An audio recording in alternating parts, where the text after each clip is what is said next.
बंदो चरण सरोज गुरु मधुमंगल आगार। जेहि सेवत नर होत हैं भवसागर से पार। गुरु जी के स्मरण मात्र से नाशत विघ्न अनंत। तासे सर्वारंभ में ध्यावत हैं सब संत। तासे सर्वारंभ में ध्यावत हैं सब संत। मेरे प्यारे गुरुमुख सज्जनों, एक बार श्री सद्गुरुदाता दयाल जी महाराज जी ने अपने श्री वचनों में फरमाया कि हिंदू धर्म और इस्लाम धर्म में आवागमन के प्रश्न पर विभिन्नता पाई जाती है। जहाँ हिंदू धर्म और हिंदू दर्शन के अनुयायी आवागमन को मानते हैं, वहीं इस्लाम धर्म के अनुयायी इसके कट्टर विरोधी हैं और इसका खंडन भी करते हैं। इसी प्रकार अन्य धर्मों की भी बहुत कम सहमति है। इसके बारे में कुछ राय प्रकट करना लाभदायक नहीं हो सकता, क्योंकि अब तक धर्म के पथ प्रदर्शकों और संत महात्माओं ने इस विवाद में सबकी सहमत कराने के जितने भी प्रयास किए हैं, उनमें से कोई भी पूरी तरह से सफल नहीं हुआ। जब धर्म के पथ प्रदर्शकों के प्रयत्नों का ये नतीजा है, तो फिर अन्य का तो प्रभाव भी क्या पड़ेगा। और प्रभाव न पड़ने का एक कारण ये भी है कि अनेक मत और धर्म के लोग अपने अपने को सर्वश्रेष्ठ समझते हैं और बड़ा बनकर दूसरे पर अपनी राय थोपते हैं। भला इस प्रकार से निर्णय कैसे हो सकता है? निर्णय तो तब होगा जब दूसरे को बड़ा समझकर उसकी बात मानी जाए, अथवा किसी तीसरे पक्ष को पंच बनाकर उसका निर्णय स्वीकार किया जाएगा। लेकिन ऐसा करने में अपनी हेकड़ी समझी जाती है, तो फिर भला निर्णय कैसे हो सकता है? और फिर शायद विधाता की भी यही इच्छा है कि ये प्रश्न कभी भी पूरी तरह से हल न हो पाए। और तीसरी बात यह है कि इसको हल करने की कोई आवश्यकता भी मालूम नहीं होती, क्योंकि यदि वास्तव में आवागमन होता है तो न मानने वाले मतों के इनकार करने से वो बंद नहीं हो जाएगा, और यदि नहीं होता तो मानने वाले पक्षों के कहने से वो जारी नहीं हो सकता। और जब ये काम मनुष्य के यत्न से बाहर है और प्रकृति के अधिकार में है, तो फिर इसमें सिर पचाने और व्यर्थ दूसरे का दिल दुखाने, उससे बलपूर्वक मनवाने अथवा इनकार कराने की आवश्यकता ही क्या है।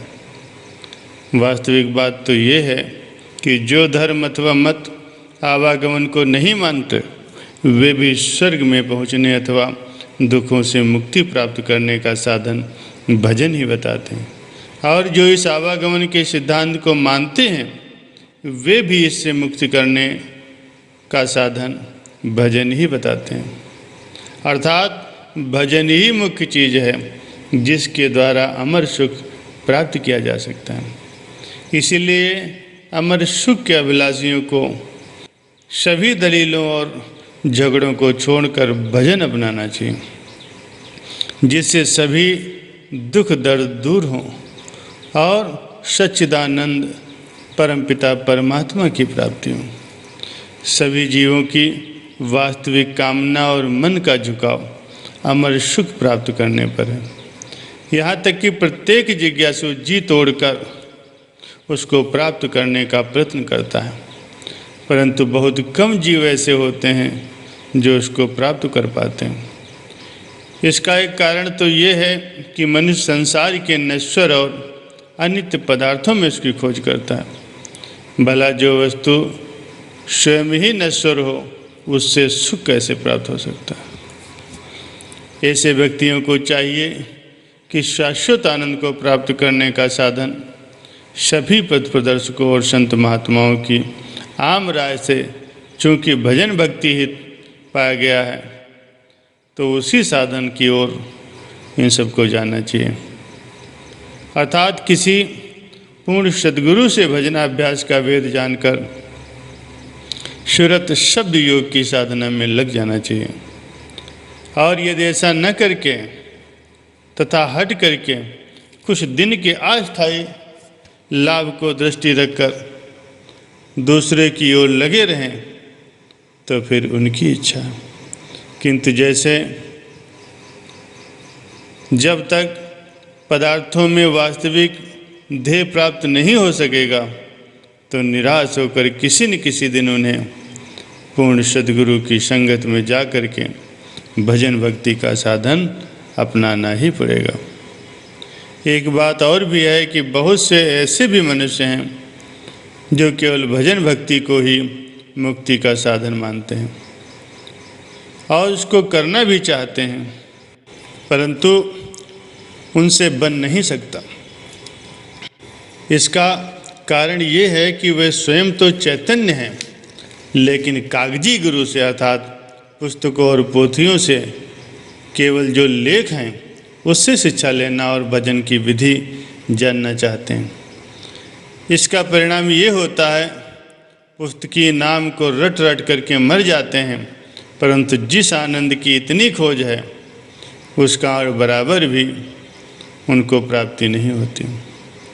वे लोग ये भी नहीं जानते कि पोथियाँ और पुस्तकें तो केवल जिज्ञासा उत्पन्न करने के लिए होती हैं और उनमें जो बातें लिखी हैं उनकी ओर ध्यान दिलाने के लिए बनाई गई हैं, ताकि मनुष्य उनको पढ़कर उन बातों की पूरी पूरी खोज कर सके, भेदी से भेद लेकर के अपना काम बना ले।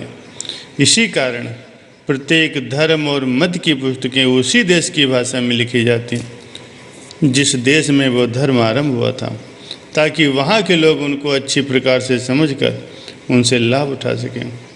लेकिन बाद में ये धर्म का क्षेत्र व्यापक हो जाए तो उसके अनुयायी देश देशांतर में फैल जाएं, तो फिर उन पुस्तकों का वहाँ की भाषाओं में भी अनुवाद किया जाता है, ताकि वे सब लोग भी लाभान्वित हो सकें। अथवा कभी कभी संसार की गति और समय चक्र से किसी देश की भाषा ही यदि मृत हो जाए तथा उसकी परिभाषाएं पूरी तरह परिवर्तित हो जाएं, तो फिर उन धर्म के आचार्य उन पुस्तकों का वर्तमान समय की भाषा में अनुवाद करते हैं। जैसे प्राचीन समय में भारत में देश की भाषा संस्कृत थी, इसको देव भाषा भी कहते हैं। वेद आदि पवित्र तथा मान्य ग्रंथ इसी भाषा में लिखे गए।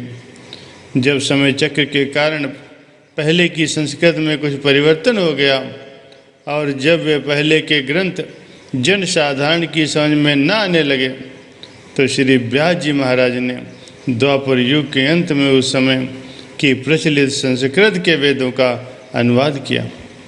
इसी कारण से उनका नाम वेद व्यास हुआ और फिर उस अनुवाद को 4 भागों में विभाजित किया गया, ऋग, यजुर, साम और अर्थव। इनमें परा और अपरा वाणी अर्थात धार्मिक और सांसारिक कर्मों के प्रबंध के नियम लिखे गए। फिर जैसे जैसे देश की भाषा बदलती गई, वैसे वैसे उन ग्रंथों के अनुवाद भी उस काल की प्रचलित भाषा में होते गए। इस कारण से उन अनुवादों में थोड़ी बहुत भिन्नता भी पाई जाती है। अब जिस प्रकार विधि की पुस्तकें स्वयं निर्णय नहीं कर सकती, अब निर्णय करने के लिए समय का कोई विशेषज्ञ होना आवश्यक है, उसी प्रकार धार्मिक पुस्तकें भी स्वयं गुरु का काम नहीं कर सकती। उनको पढ़कर कोई व्यक्ति योगाभ्यास अथवा भजनाभ्यास नहीं सीख सकता। यदि कोई करने का यत्न भी करेगा तो परिणाम ये होगा कि देखा देखी साधे जोग, छीजे काया बाढ़े रोग।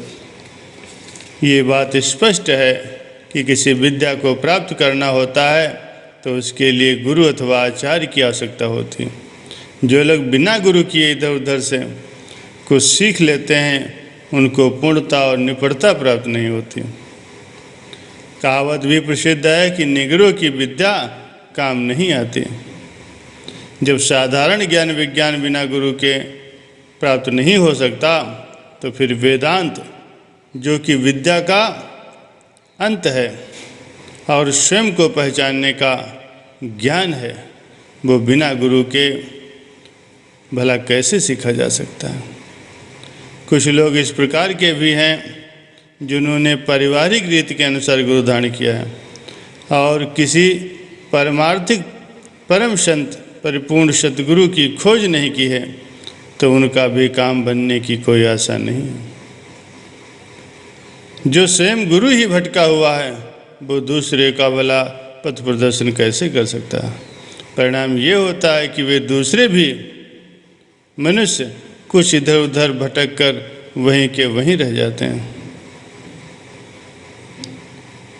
व्रत रखने वालों की जो दशा है वह किसी से छिपी नहीं है। इनको रखने का वास्तविक उद्देश्य तो ये था कि भूख का कष्ट मालूम हो, जिससे दीन और क्षुधा पीड़ित लोगों के लिए हृदय में करुणा उत्पन्न हो। साथ ही साथ इंद्रिय दमन भी हो। किंतु अब तो व्रत के दिन आम दिन से भी अधिक विशिष्ट भोजन बनता है, फिर खाते भी इतना है कि मुंह से निकलने लगे। इस कारण इस प्रकार के लोग भी थक कर कमर खोल देते हैं। तथापि जो श्रद्धालु एवं जिज्ञासु होते हैं, उन पर संत सद्गुरु कृपा करके स्वयं को प्रकट कर देते हैं। ढूंढने वाला तो सब कुछ पा लेता है, किंतु जब उन पर दयाल होकर महापुरुष उन्हें भजन की युक्ति समझा देते हैं, और वो युक्ति चूँकि बहुत सरल और सुगम होती है, इसीलिए अनेक लोगों का उस पर निश्चय नहीं जमता, परंतु वे ये समझते हैं कि हमको टाल दिया है। इस प्रकार अविश्वासी होकर वे लाभ से वंचित रह जाते हैं। कुछ ऐसे भी व्यक्ति होते हैं जो अपनी आयु, पद, सम्मान आदि का विचार करके महात्माओं की बताई गई युक्ति का गुरु के निर्देशानुसार अभ्यास नहीं करते, अभी तो अपनी विद्या और बुद्धि से और कुछ पुस्तकों की देखा देखी बातें करते हैं, नई नई युक्तियाँ निकालते हैं, परंतु ऐसा करने से भेद हाथ से जाता रहता है। जो कि सद्गुरु ने बताया था, उससे सच्चा लाभ प्राप्त नहीं होता। जिसने सद्गुरु पर दृढ़ विश्वास रखा, उनके द्वारा बताई गई विधि पर आचरण किया, उसको परम आनंद, अमर सुख सब कुछ प्राप्त हो जाता है।